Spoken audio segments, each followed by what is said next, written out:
It's not complete, we do know. No, just go ahead. Okay. Just go ahead. I'd earlier read in draft the rulings and judgments of my learned brother, Aruna Simon Samani, in these consolidated petition numbers CAPEPC 03, 04, and 05, 2023. I am in complete agreement with His Lordship's reasoning and conclusions on all of them. First, for petition numbers PEPC 04, 2023, that is the Allied People's Movement petition, I am of the very fixed view that the issues agitated by the petitioner therein concerning third respondents' alleged disqualification by reason of matters connected to or surrounding his running mate's nomination and relinquishing of his earlier nomination by his party for the Borno Central Senatorial District having been settled on their merit by the Supreme Court in its judgments, in appeal numbers SCCV 501, 2023, in third and first respondents' favor therein, with the Apex Court even holding that the said issues did not disqualify them, that decision constitutes issue estoppel, being status defining, and so judgment in rem it binds every person, including non-parties to the suit, like the petitioner in petition number CAPC 04, 2023, C. Kotun, and Oyekomi, Soson, and Odemuyiwa. Furthermore, by the doctrine of stare decisis, it also binds this court. In fact, it will, in my humble opinion, amount to judicial heresy for this court to involve itself in inquiring by whatever guise into that same issue already settled by the Apex Court. Coming to petition number CA03, 2020, of Peter Obi and another versus INEC and others, and CAPC 05, 2023, Atiku Abubakar and another, again, I am of the very fixed view that the two sets of petitioners did not by any means discharge the burden on them of proving that the results of the presidential election of 25th February 2023 as declared by first respondent were incorrect. Incidentally, their burden is even made heavier by the legal presumption that the votes of an election declared by the official organizing body that INEC are correct, and it is for the person asserting the contrary to prove it, Buhari and INEC. See Buhari and INEC. Even their resort to first respondent's failure to keep its initial promise to upload poly unit results of that election to its result being portal IREV real time, which failure the alleged evidences election manipulation, does not help them. And specifically on this allegation of manipulation of election results, the point must be made that since it is their case that from the word go that the election results in issue were manipulated by first respondent in favor of second respondent, and specifically that the manipulation took the form of, quote, programmed failure of the technological device, machines, that is beavers, by first respondent by intercepting the results, quarantining, warehousing, and filtering such results before releasing them to the IREF portal. 2, INEC replacing its in-house IT expert at the 11th hour with a rogue staff, all in a bid to completely control, monitor, and filter data transmitted from the beavers devices to the electronic system. And 3, that Globacom, the internet provider for the beavers and electronic system, was also disconnected by first respondent to enable it to manipulate the results. With the petitioners in CA, that is the article petition, even going further to undertake to call evidence to prove all those allegations. The burden of proof was on the petitioners to prove those assertions, and that is regardless of whether they are positive or negative. After all, it is they who would have failed in the case if no evidence at all was adduced in their petitions. See on that sections 131 of the Evidence Act, Buhari and INEC, Aladegbemi versus Fasomade, Elias and Disu, Dashi and another, Abrat and Railway, Northeast Railway Company. I have taken all this time in making this point because of the argument of both sets of defendants that they only made negative assertions in their petitions, when they alleged that there was nothing wrong with first respondents' transmission system and IREF, so they had no burden to prove it. That the burden of proof was on the respondents who they said positively asserted glitch in real-time transmission of their results. Petitioners who directly made manipulation of its e-transmission system by first respondent to favor second respondents, a pillar of their case, cannot be held to say it is respondents and not them that had the burden of proof in this case. Incidentally, that assertion of petitioners that INEC simply closed down or blocked its IREF and e-transmission system from the public to enable it to manipulate the election results in favor of second respondent also takes me directly to the more important question in the petition, namely, whether that allegation is even worthy of belief, given the results declared by INEC for them and the second respondent in the election. To answer that million-dollar question, I deem it necessary to resort to the probabilities arising from the facts of from the facts of the case. That test, otherwise called the probability test, which test celebrated Judge Chukwudifu Akunne Oputa, JSC, always maintained, and I quote him, is the surest road to the shrine of truth and justice. In the cases of, he said so in the case of Dibiamaka and others, and in Ojegele and others, the first 1989 and the second 1988. I gave the citations. Here, the assertion of petitioners is that first respondent, INEC, merely used the excuse of glitch in its IRF portal to block the public from seeing its polling unit results real time so that it could manipulate, and indeed actually manipulate, the 25th February 23 presidential elections in favor of second respondent. It is their further contention that the manipulation of IRF by INEC with the said phantom glitch in favor of second respondent was nationwide. The question is, do the results declared by INEC support that hypothesis? They say the taste of the pudding is in the eating. I shall therefore now try to walk us through some of these election results to see if that assertion of petitioners is supported by the results declared by INEC and so probable and worthy of belief. In doing that, I shall randomly pick on the results of some states of the Federation and the Federal Capital Territory.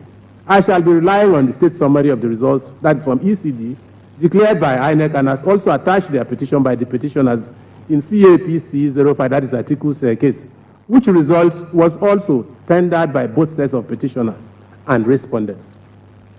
So I take first Abia State. There, second respondent, the alleged favored candidate of INEC, for which it was said to have shut down its IREF to manipulate results, only garnered a miserly 8,914 votes. That is as against the Labour Party, which by INEC's declaration polled as many as 327,095 votes.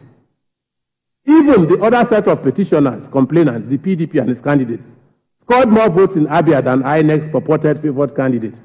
He also scored 22,676 votes in Abia and was so recorded by INEC.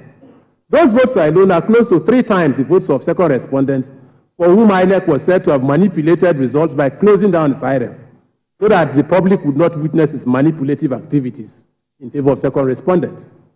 In Enugu State, the same favored quote-unquote candidate, second respondent, was again declared credited by INEC to have polled only 4,772 votes in the entire state.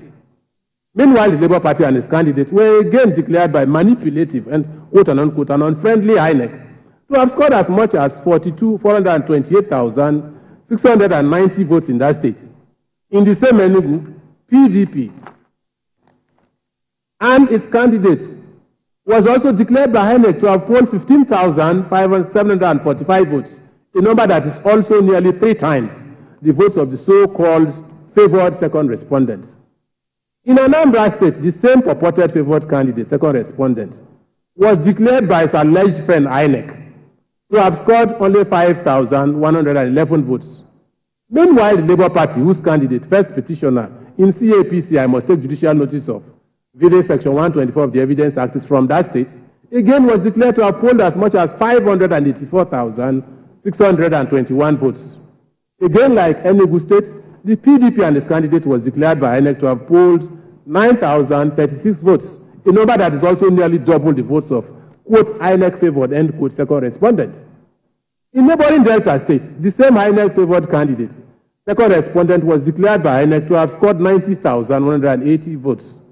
That is as against the Labour Party and its candidate, which is credited by the same biased, quote-unquote, INEC, to have scored as much as 179,917 votes. In that same Delta State, the PDP and its candidates scored 161,600 votes, again nearly double the votes of second respondent. In Adamawa State of the PDP and its candidate, the same favored second respondent was declared by INEC to have scored only 105,648 votes, while the PDP and its candidate were declared by the biased, quote-unquote, INEC to have scored as much as 214,012 votes.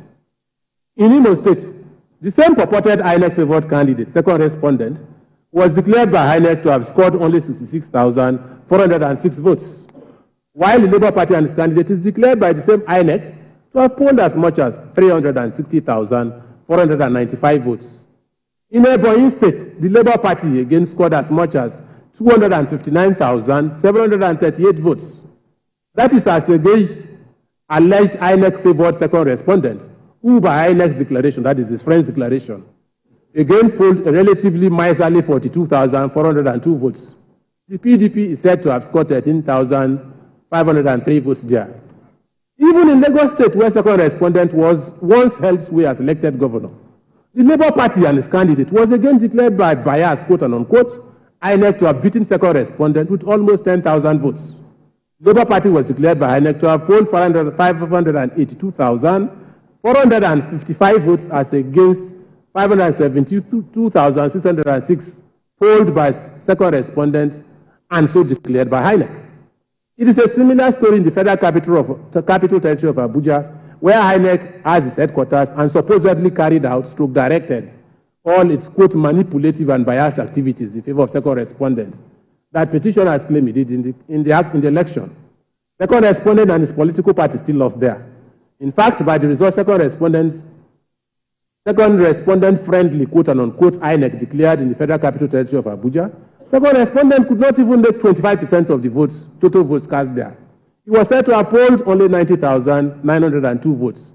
That amounts to just 18.991% of total votes cast in the FCT, yet INEC declared that result. That is as against 281,717 votes, amounting to 58.856% of the total votes, the same INEC declared for Labour and its candidate. There are also other states, including Katsina State of the immediate past president of this country, a member of the second respondent, who was still in office at the time of the elections, in fact, as I take judicial notice of video section 124 of the Evidence Act. There again, second respondent and his party, the APC, also the then sitting president, was declared by the same INEC to have lost to the petitioners in CAPC 05-2023, that is Atiku Abubakar. Now, if all these results declared by INEC for each of the states for the two sets of petitioners and second respondent is anything to go by, then INEC must be an abysmally poor manipulator, if not even an imbecilic one. Surely, it would not go through all the stress of closing down its IREF and blocking the public from seeing its manipulative efforts in favor of second respondent, as alleged by the petitioners, only for it to still end up favoring the petitioners with jumbo votes and posting miserly figures for its favored second respondent. It is said that all men stamp as probable that which they would have said or done under similar circumstances, and as improbable that which they themselves would not have said or done under the same set of similar circumstances. Things inconsistent with human knowledge and experience are properly rated as improbable. End quote. See again Oputa JSC on this, in Onwa and the state and Bozin and the state.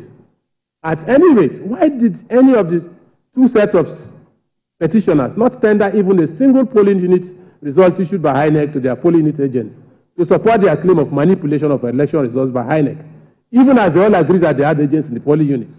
I had thought that this is the best and most effective way of proving the manipulation of election results alleged by them. After all, the polling unit is the only place where voting takes place, and so also constitutes the building block of election results. That much is stated in paragraph 90 of INEC guidelines and for the election, and also Wobuda and Ono and Awuse and Odele. In short, the allegation of the petitioners that INEC shut down its IREF to manipulate votes for second respondent just does not add up for me. If anything, the probabilities arising from the results INEC declared nationwide as illustrated above rather seem to me to eloquently support its position that its inability to upload the polling unit results real time, as earlier promised, was not deliberate but caused by technical issues outside its control that afflicted its e-transmission system, which issues it claims made it impossible for its e-transmission system to map the uploaded polling unit results for the presidential election to any specific state. That it claims is unlike the much smaller National Assembly elections that were conducted simultaneously with the presidential election. It is that phenomena it describes as glitch that was giving it an HTTP 500 error, which eventually resultantly delayed real-time public viewing of the said polling unit results. That conclusion also takes me to another big issue in this case, namely the evidential value of the European Union Observer Mission report on the 2023 presidential election, over which quite a mountain has been made up by both sets of petitioners. That report was tendered by the petitioners in petition number PEPC, that is Obi and another, as Exhibit X2, and by the petitioners in CEPEC 05 as Exhibit RA27. The impression given by both sets of petitioners is that the said report, which in any case has been even ruled admissible by us in petition number CAPEPC 03-2023, is like gospel truth of what happened in the election. And so it must be accepted by this court, and the conduct of the presidential election declared corrupt or at the very least below par, regardless of whether or not its authors presented themselves in court to defend their opinions.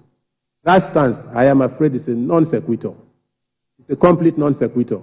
Without the makers of that report presenting themselves in court to face cross-examination, to authenticate their opinions, that report, and I dare to add even the ECOWAS report of the same elections, tendered by second and third respondents, the petition numbers in the two petitions, are completely valueless and inadmissible for the purposes of authenticating the opinions expressed in them by the makers. See first on that the cases of Nyesom and Peter Said and Said Sosoyakowa. It also makes no difference that the said reports have been put in the form of print. Books, it must be noted, cannot be cross-examined.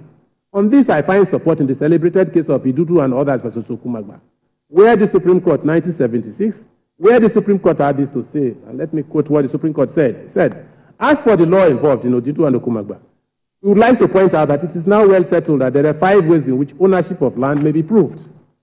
In our view, not only was the evidence of the witnesses, that is continuation, not only was the evidence of the witnesses called by the appellants rightly rejected by learned trial judge for good and sufficient reasons, we also think that he was right in not attaching any weight to the views expressed in the book cited in support of such traditional evidence.